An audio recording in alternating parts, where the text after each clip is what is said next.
Dearest gentle viewer, with Season 3 Part 1 of Bridgerton being released and it concluding on a big cliffhanger, arguably the largest one the show's ever had because it's not really done the whole two-part split before, the show is set to return next month with the story continuing on from the moment that it left off. I know it's frustrating that it's not all in one batch, but what this mid-season break serves as is a good gap in the story which is going to mark the two different tones that it's going for. One for stability and the other for unrest and a potential threat. So with that, let's take a look at the trailer for the next part, and I'll also give my theories and predictions on what I think will happen next. So let's get into it. Here is Bridgerton Season 3 Part 2, Everything We Know.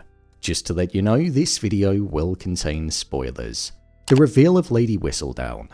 One of the main things that was clear to take away from the trailer for the second part of Bridgerton is the fact that the identity of Lady Whistledown is going to be getting investigated with the hopes of it being revealed. In the first episode of Season 3, Colin said that he swore to ruin the life of the very person who was behind the alias of Lady Whistledown. But little does he know that it's the very person that he's just asked for the hand in marriage of. It seems as though Colin himself won't be looking to do the sleuthing, but instead the Queen has put out a reward of £5,000 for anybody that would be able to provide her with the identity or information which will lead to the revealing of the identity of Lady Whistledown. This will most likely get a lot of people involved and make it extremely hard for Penelope to hide, including Cressida, somebody who already has it out for Penelope due to everything that went on with Lord Debling.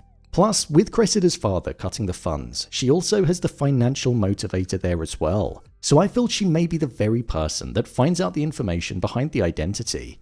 Within the trailer as well, we also saw that Eloise was confronting Penelope and telling her that if she didn't inform Colin that she was the person that was Lady Whistledown, then she'd see it merciful to tell Colin herself. Eloise most likely wouldn't be able to live with the burden and secret of knowing that her brother's wife is somebody that deep down he despises but doesn't even know. So that's something that's most likely going to cause even more friction between the friends, but also friction between the new lovers, Penelope and Colin.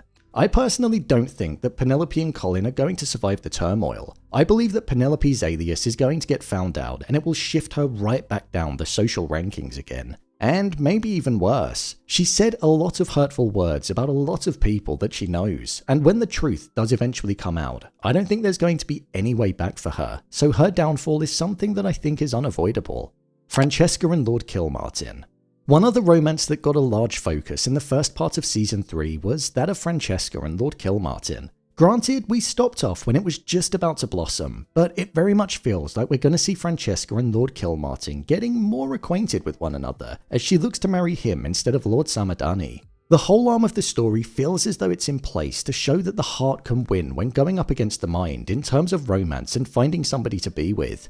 It would have been easier for her to have been with Lord Samadani. It was the choice that the Queen selected, plus it seems as though he lives a far more exciting life. But with Kilmartin and Francesca getting to know each other over just silence and feeling the connection that they had with one another, and also him doing a romantic gesture and getting the music altered to the time signature that she liked, it showed that there was already a deep-rooted sense of care there from him to her, and the feeling was something that was reciprocated.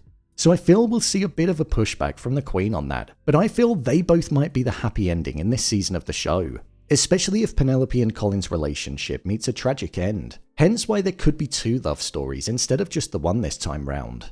Violet Bridgerton and Marcus.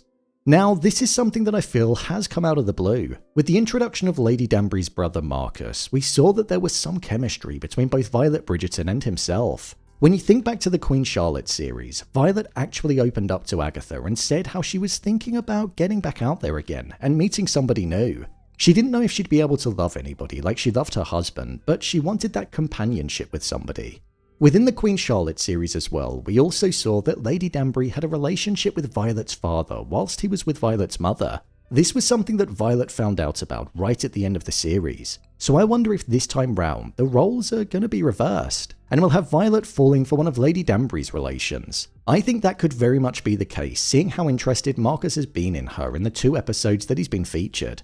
Lady Danbury didn't look too pleased to see her brother when he arrived, and her mood changed once she read the letter that she received from him. So I wonder if there's something that happened in their past that's made the relationship between them not as smooth as one would have liked it to have been. I guess that's something that we'll also see getting developed in the next part of the season. The Featheringtons estate.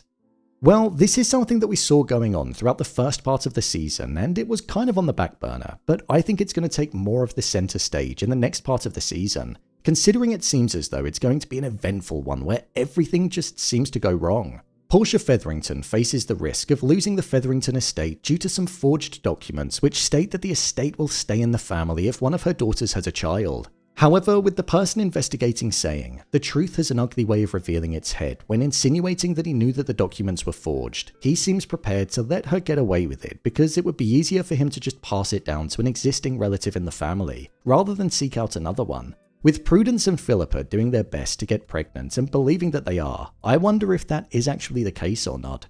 It feels like the truth could be revealed in the next part of the season, as there's almost no point in it being mentioned if there's not going to be any consequences. So I do wonder what it is that's going to happen to the family. The family itself might be in a terrible position with everything that's going on with Penelope and also the risk of losing the estate.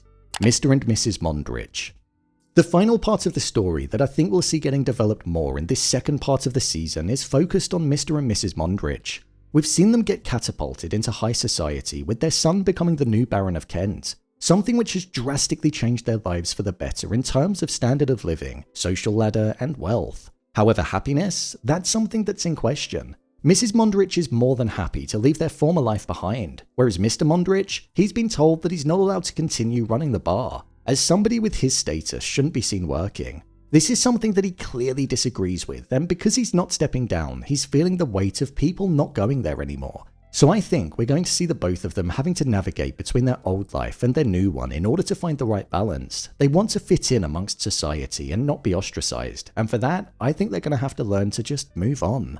There are so many different directions that this next part of Season 3 could go in. One thing we know for certain though is that this first part was all about laying down the foundations and everything looking as though it was all going well. But this next part, that's going to be about those foundations being torn up and everything looking like it's going to come crumbling down around Penelope and her family. It's going to be an exciting second part, and I think it will provide some kind of redemption for the first part, as it does seem to have been heavily criticised with its rapid pacing. So maybe the final 4 episodes will help that. Bring on the next batch of episodes. So, there you have it. Bridgerton Season 3 Part 2 Everything We Know.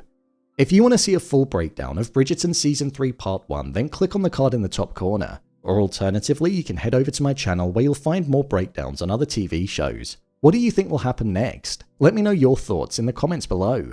As always, thanks for tuning into the video, and I'll see you in the next one.